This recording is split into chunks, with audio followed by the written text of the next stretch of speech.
G'day everyone, welcome back to the ICC Jimbo channel, and in today's video, I'll be reviewing Australia's T20 World Cup campaign.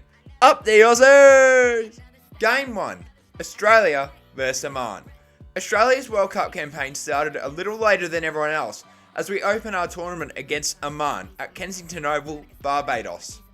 Oman won the toss and elected to bowl first. It was a bit of a rocky innings from Australia, as Travis Head went out on 12 runs, Mitch Marsh went out on 14 runs, and Glenn Maxwell went out on a golden duck. David Warner, on the other hand, played with the Caribbean conditions as he got 56 off 51. His batting partner, Marcus Stoinis, played a destructive but necessary innings, hitting 67 not out off just 36 deliveries. Unbelievable stuff from the Hulk. That 102 run partnership was in the end crucial, as the Aussies got to a respectful 164 runs, which is above par on this pitch.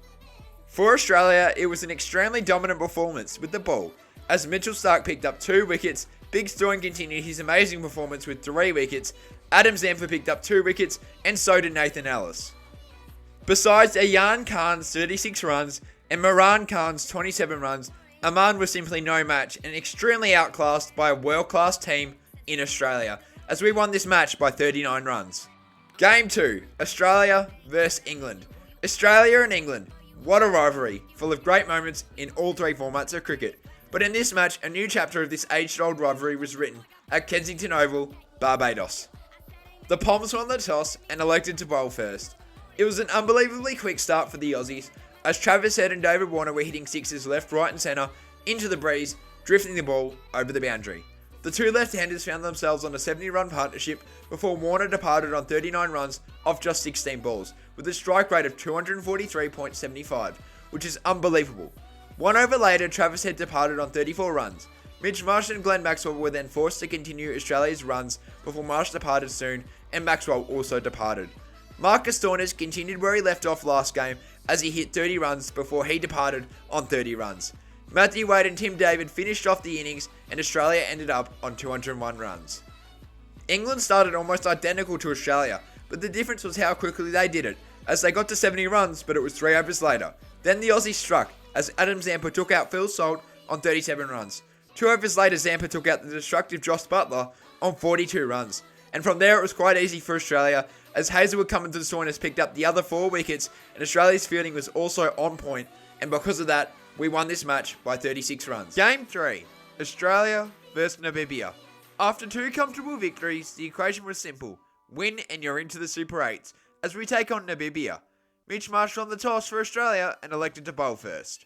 What a great effort from our bowlers, as Josh Hazlewood struck early.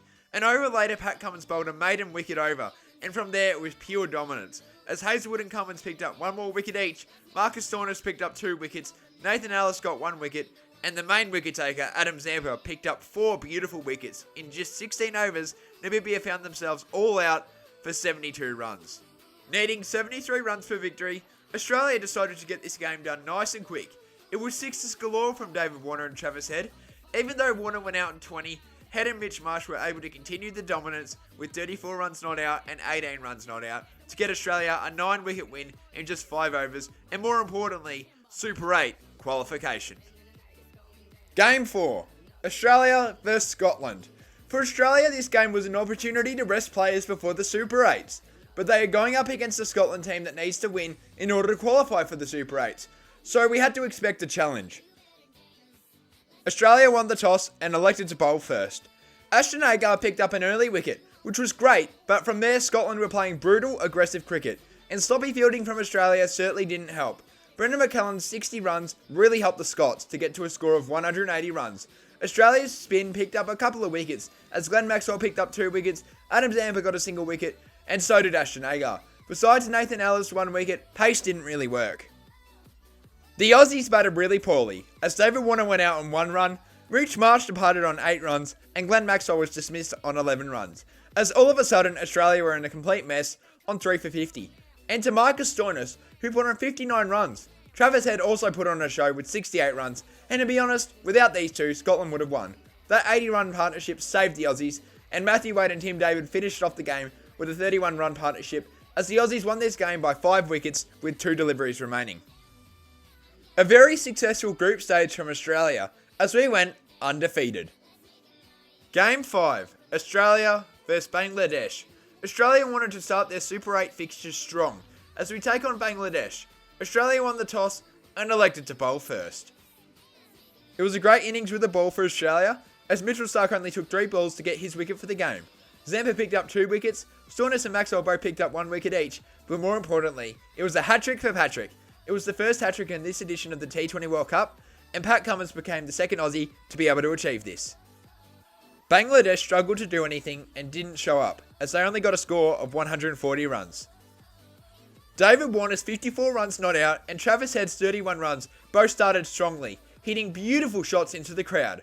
Travis Head was the first man to depart on 31 runs, followed by Mitch Marsh, who went out on a woeful 1 run off 6 balls. Absolutely pathetic. Maxwell hit 14 runs before the rain halted and eventually washed out the remainder of this game. Due to Australia being in front of the required score at the 11th over, Australia won this game by 28 runs. Game 6, Australia vs Afghanistan. This match is a must-win clash for both Australia and Afghanistan. This is a big game, as it has cosmic effects for everyone in Group 1 for the Super 8s. Australia won the toss and elected to bowl first. What an absolute mess for the Australian bowlers, as Gurbaz and Saturn dominated the Aussies, and awful fitting from Ashton Agar and the Aussies as a whole meant that the Australians were on the back burner. And besides Pat Cummins picking up his second hat-trick in 2 games, it really was an innings to forget.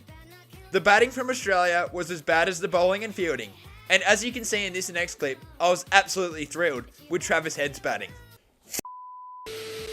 Instead of just chipping the ball around like we should have to get a chaseable total of 149 runs, players such as Travis Head, Mitch Marsh and David Warner went for the slog. And besides Glenn Maxwell's fighting 59 runs, we just felt off, as we fell short by 21 runs.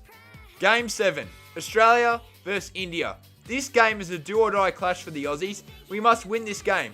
A win from Bangladesh in the other game against Afghanistan would also give us a fair shot at qualifying for the semis. But this is cricket! Another disastrous bowling effort from the Australian bowlers, as Rohit Sharma smacked 92 runs on the Aussie bowlers, and from there they were able to cruise along to 205 runs. Besides Josh Hazlewood, no one else bowled well and they were getting smacked across the park, which is really disappointing to see considering this was a must-win match. Australia needed 206 runs to win. Travis Head's 76 runs, Glenn Maxwell's 20 runs, and Mitch Marsh's 37 runs all tried their very best to chase down this total, but were unable to do it, failing by 24 runs, meaning Australia would need to rely on Bangladesh to defeat Afghanistan to get through to the semi-finals. Bangladesh were unable to take down Afghanistan in a thrilling match that had implications for not only the 2 teams playing, but also Australia, which means our World Cup campaign has come to an end. It was a really great start, but it all came crashing down when we needed to win games the most. Thanks for watching, guys. As an Aussie, this is a tough loss to take. I'm not going to sit here and say we tried our best. We were far from it. This team is a championship team, and bowing out like this really hurts. I'd also like to thank David Warner for a terrific international career. Thanks for watching, guys, and I'll see you in the next one. Cheers.